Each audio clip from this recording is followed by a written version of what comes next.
যে ছবি দেখছেন এই মুহূর্তে রাষ্ট্রপতি ভবনে রাশিয়ান প্রেসিডেন্ট ভ্লাদিমির পুতিন আনুষ্ঠানিকভাবে স্বাগত জানানো হবে, গার্ড অফ অনার দেওয়া হবে তিন বাহিনীর তরফে। রাষ্ট্রপতি ভবনে এই মুহূর্তে পুতিন যে ছবি দেখছেন, ভারত রাশিয়া সামিটে যোগ দেওয়ার কথা রয়েছে।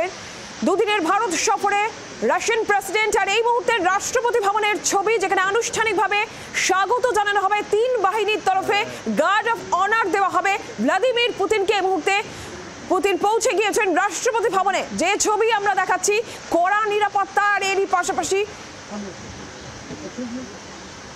আর এই মুহূর্তে প্রধানমন্ত্রী নরেন্দ্র মোদী তিনি পৌঁছেছেন রাষ্ট্রপতি ভবনে। রাষ্ট্রপতি ভবনে আজকে আনুষ্ঠানিকভাবে স্বাগত জানানো হবে। যে ছবি দেখছেন, আনুষ্ঠানিকভাবে স্বাগত জানানো হবে রাশিয়ান প্রেসিডেন্টকে, আর এই মুহূর্তে প্রধানমন্ত্রী তিনি রাষ্ট্রপতি ভবনে পৌঁছে গিয়েছেন, সেই ছবি আমরা দেখতে পাচ্ছি। দুদিনের ভারত সফরে রাশিয়ান প্রেসিডেন্ট এসেছেন। এই রাষ্ট্রপতি ভবনে আজকে আনুষ্ঠানিকভাবে স্বাগত জানানো হবে রাশিয়ান প্রেসিডেন্টকে, এরপর রাজঘাটে তিনি যাবেন। তার আগে এই মুহূর্তে রাষ্ট্রপতি ভবনের ছবি আপনারা দেখছেন, তিন বাহিনীর তরফে গার্ড অফ অনার দেওয়া হবে ভ্লাদিমির পুতিনকে রাষ্ট্রপতি ভবনে, সেই ছবি আমরা দেখছি। আর ইতিমধ্যেই প্রধানমন্ত্রী নরেন্দ্র মোদী তিনি পৌঁছে গিয়েছেন, এবং গতকালও আমরা দেখেছি রীতিমতন প্রথা ভেঙেই বলা যায় প্রধানমন্ত্রী নিজে বিমানবন্দরে স্বাগত জানাতে উপস্থিত ছিলেন রাশিয়ান প্রেসিডেন্টকে, এবং তারপর নিজের গাড়িতে করেই তাকে বাসভবনের উদ্দেশ্যে তিনি রওনা হন। এই যে কার ডিপ্লোমেসি, গোটা বিশ্বের নজর, গোটা বিশ্বের চর্চায় কার ডিপ্লোমেসিও রয়েছে।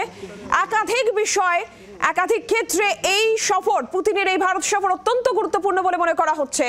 অপারেশন সিঁদুরের পরবর্তী সময়, এবং যে সময় শুল্ক নিয়ে টানাপোড়েন চলছে ভারত আমেরিকার মধ্যে, যেখানে রাশিয়া ইউক্রেন যুদ্ধ চলছে, এই আবহে দাঁড়িয়ে পুতিনের এই ভারত সফর অত্যন্ত তাৎপর্যপূর্ণ বলে মনে করা হচ্ছে। এবং ভারত রাশিয়া বার্ষিক শীর্ষ সম্মেলন, মোদির আমন্ত্রণে পুতিন এসেছেন ভারতে, সেখানে কোন কোন বিষয়ে এই বৈঠকে, এই সম্মেলন উঠে আসে সেদিকে যেরকম নজর রয়েছে। প্রতিরক্ষা ক্ষেত্রে, শক্তি এবং বাণিজ্য ক্ষেত্রে, এই তিনটি বিষয় মূলত আলোচনা হওয়ার কথা রয়েছে বলেই মনে করা হচ্ছে। আর এই মুহূর্তের ছবি আমরা নজর রেখেছি রাষ্ট্রপতি ভবনে, সেখানে আজকে আনুষ্ঠানিকভাবে স্বাগত জানা হবে রাশিয়ান প্রেসিডেন্টকে, তিন বাহিনীর তরফে গার্ড অফ অনার দেওয়া হবে। আর পুতিনের এই ভারত সফরকে ভারত যে অত্যন্ত গুরুত্ব দিয়ে দেখছে সেটা বলার অপেক্ষা রাখে না। যে সময় দাঁড়িয়ে পুতিনের এই সফর সেটাও অত্যন্ত তাৎপর্যপূর্ণ। প্রতিরক্ষা, শক্তি, বাণিজ্য, এই তিন ক্ষেত্রে জোর দিয়েই ভারত রাশিয়া যে বার্ষিক শীর্ষ সম্মেলন, সেখানে আলোচনায় উঠে আসতে পারে বলে মনে করা হচ্ছে। রাষ্ট্রপতি ভবনের দিকে আমাদের নজর রয়েছে। এই মুহূর্তে আন্তর্জাতিক সম্পর্ক বিশেষজ্ঞ দেবাশিস নন্দী আমাদের সঙ্গে রয়েছেন। দেবাশিস বাবু, যে সময় পুতিনের এই ভারত সফর সেটা তাৎপর্যপূর্ণ, এবং ভারত যে পুতিনের এই সফরকে অত্যন্ত গুরুত্ব দিয়ে দেখছে সেটাও তো বলার অপেক্ষা রাখে না। কার ডিপ্লোমেসি হোক কিংবা একেবারে রীতি প্রথা ভেঙে প্রধানমন্ত্রী নিজে বিমানবন্দরে পৌঁছে যাওয়া। দেখুন, পুতিনের এই সফর সব দিক দিয়ে গুরুত্বপূর্ণ। তিনটে আসপেক্ট থেকে আমি এটা গুরুত্বটাকে দেখাচ্ছি। একটা হচ্ছে যেই পরিস্থিতি, উদ্ভূত পরিস্থিতি সৃষ্টি হয়েছে বিশ্ব রাজনীতিতে, সেটা হচ্ছে যে একদিকে মার্কিন যুক্তরাষ্ট্র, অন্যদিকে মার্কিন যুক্তরাষ্ট্রের বিরোধী একটা জোট, যেটা বহুমেরুকেন্দ্রিক বিশ্বের কথা বলা হচ্ছে, অর্থাৎ ব্রিক্সভুক্ত দেশগুলো, চায়না, রাশিয়া এবং ইন্ডিয়া, তারা বলছে বহুমেরুকেন্দ্রিক বিশ্ব ব্যবস্থা গড়ে তুলব, এবং আমেরিকার একাধিপত্য, শুল্ক যুদ্ধের যে নীতি একচেটিয়া, সেটা মানব না। দ্বিতীয়ত হচ্ছে যে এই মুহূর্তে ভারত তৃতীয় বৃহত্তম অর্থনীতির দেশ, এবং এখানে অনেক দেশে চিন্তিত যে ভারতের এই ধারা যদি অব্যাহত থাকে তাহলে ভারত অন্য দেশকে টেক্কা দেবে।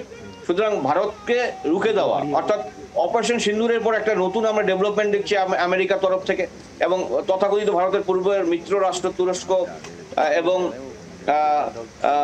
তুরস্ক সমেত আরো কিছু রাষ্ট্র, তো তারা সেখানে আমরা দেখতে পাচ্ছি ইন্ডিয়া স্ট্র্যাটেজিক অটোনমিটা পরিষ্কার করেছে যে আমি আমার বিদেশে স্বাধীনভাবে পরিচালনা করব, এবং পুতিনের সাথে সম্পর্ক করতে পারি, আমেরিকার সাথে সম্পর্ক করতে পারি, এটা পরিষ্কার একটা বার্তা দেওয়ার প্রয়োজন ছিল। তৃতীয়ত হচ্ছে যে আমেরিকা বলেছে যে রাশিয়ার কাছ থেকে তেল আনা যাবে না, ভারত যদি আনে ভারতের উপর ব্যবস্থা না হবে। অর্থাৎ এখানে বলা যে রাশিয়া থেকে তেল আনার বন্ধের যে নির্দেশ ভারত মানবে না ভবিষ্যতে, এবং পুটিনকে স্বাগত জানানোর মধ্য দিয়ে বার্তা দিচ্ছে ভারত এতটাই স্বাধীনভাবে বিদেশ নীতি পরিচালনা করে, অর্থাৎ আমেরিকা কেন পশ্চিমী দুনিয়ার কোনো নিন্দে বা বাধা ভারত মানতে রাজি নয়। চতুর্থত, কূটনীতিতে সিগন্যালের একটা ব্যাপারে রয়েছে, সংকেত দেওয়া, অর্থাৎ এই প্রথা মানে বিরুদ্ধে গিয়ে, অর্থাৎ নর্মাল যে নর্মস বা এগুলোর বিরুদ্ধে গিয়ে মানে মোদি যেটা করলেন, সেখানে গিয়ে টেরম্যাকে গিয়ে তাকে করমর্দন করলেন, আলিঙ্গন করলেন, একই গাড়িতে ফিরলেন, আপনি যেটা বললেন কার ডিপ্লোমেসি, অর্থাৎ বার্তা দেওয়া যে রাশিয়াকে অত্যাধিক গুরুত্ব দিচ্ছে ভারত তার বিদেশ নীতিতে। এবং এই অবস্থা থেকে দেখবেন যে যেই একটা বার্তা দেওয়াবে, অর্থাৎ ভারতকে ভয় পাওয়ানো যাবে না, শুধু তাই নয়, আগামী দিনে যে সম্পর্কটা রাশিয়া এবং ইন্ডিয়া মানে মধ্যে যে ফ্রেন্ডশিপ, টাইম টেস্টেড ফ্রেন্ডশিপ 71-এ শুরু হয়েছিল অফিসিয়ালি, এবং 68 সোভিয়েত ইউনিয়ন ভেঙে যাওয়ার পরে কন্টিনিউশন হচ্ছে, এবং বিভিন্ন উত্থান পতনের মধ্যেও ইউক্রেন যুদ্ধের পরে এত মানে আমরা দেখি বিভিন্ন সময় ভারতকে চাপ দিয়েছে পশ্চিমী দুনিয়া, আমেরিকা। ভারত কিন্তু সম্পর্ক ছিন্ন করেনি, ভারত এবং রাশিয়ার মধ্যে যে সম্পর্ক সেটা আরো মজবুত করা, গ্লোবাল সাউথের একটা এককাট্টা হওয়ার বার্তা, সেটা ইউরোপ কিংবা আমেরিকার জন্য যথেষ্ট চাপের। অবশ্যই চাপের। দেখুন, আমেরিকা চাপে ইতিমধ্যে রয়েছে, কারণ আমেরিকার অর্থনৈতিক প্রবৃদ্ধির হার কিন্তু নিম্নগামী, এবং যে ধরনের পার্টনার্সরা আগে ছিল, পূর্বের পার্টনার্স, ইকোনমিক পার্টনার জাপান সমেত অন্যান্য দেশের সাথেও কিন্তু আমেরিকার সম্পর্ক খারাপ হতে শুরু করেছে, এবং বিভিন্ন দেশের উপর আর্থিক নিষেধাজ্ঞা আরোপ, যখন তখন মানে মানে ট্রাম্পের সে সিদ্ধান্ত, আলটাপার সিদ্ধান্ত, এবং সেই সিদ্ধান্ত আদৌ আমেরিকার ভালো হবে কিনা এটা সময় বলবে। কিন্তু আমেরিকার মধ্যে ইতিমধ্যে জনগণ সেটা বুঝতে পেরেছে, ব্যবসায়িক মহল বুঝতে পেরেছে যে আমেরিকার এই যে নতুন প্রেসিডেন্ট ট্রাম্প তাদের ভবিষ্যৎ কতটা অন্ধকারের দিকে নিয়ে যাচ্ছে। সুতরাং এই যে ভারতের সাথে সখ্যতা আরো বৃদ্ধি পেল, আমেরিকা তো চাপে থাকবে। শুধু আমেরিকা নয়, ভারতের যে বিরোধী শক্তিগুলো রয়েছে, যে পাকিস্তান, আমাদের প্রতিবেশী বাংলাদেশ এবং আজারবাইজান, তুরস্ক, এরও যথেষ্ট চিন্তিত হবে। কারণ আমাদের এই যে সফর, পুতিনের যে সফর, সেখানে শুধু শুধু অর্থনৈতিক চুক্তি হবে না, সেখানে বিমান নির্মাণ থেকে শুরু করে energy, security, technology, IT, AI, বিভিন্ন ক্ষেত্রে চুক্তি হবে। কারণ এটা দেখুন, আমি এই লাস্ট 2 বছরে 3 বার রাশিয়া সফরে গেছি, এবং উচ্চস্তরের নিমন্ত্রণে গেছি। আমি নিমন্ত্রণের প্রাক্তন রাশিয়ার মানে যে কৃষিমন্ত্রী, তিনি আমার নিমন্ত্রণ করেছি। আমি এই 23 থেকে 25-এ যেটা গিয়ে বুঝেছি, রাশিয়াতে ভারতের পক্ষে যে পারসেপশন এত পজিটিভ, এত সম্মান করে, এবং ভারতকে বিশ্বস্ত মিত্র হিসাবে ভাবে, তার জন্য সমস্ত দিক থেকে পুতিনের এই সফর অত্যন্ত তাৎপর্যপূর্ণ বলে মনে করা হচ্ছে। দেবাশিস বাবু, আপনাকে ধন্যবাদ। রাষ্ট্রপতি ভবনের দিকে আমরা নজর রেখেছি, রাষ্ট্রপতি ভবন একদম প্রস্তুত, সেখানে পুতিনের অপেক্ষায় মুহূর্তে প্রধানমন্ত্রী পৌঁছে গিয়েছেন, রাষ্ট্রপতি দ্রৌপদী মুর্মু রয়েছেন। বাংলার আওয়াজ, বাঙালির আবেগ, জি 24 ঘন্টা।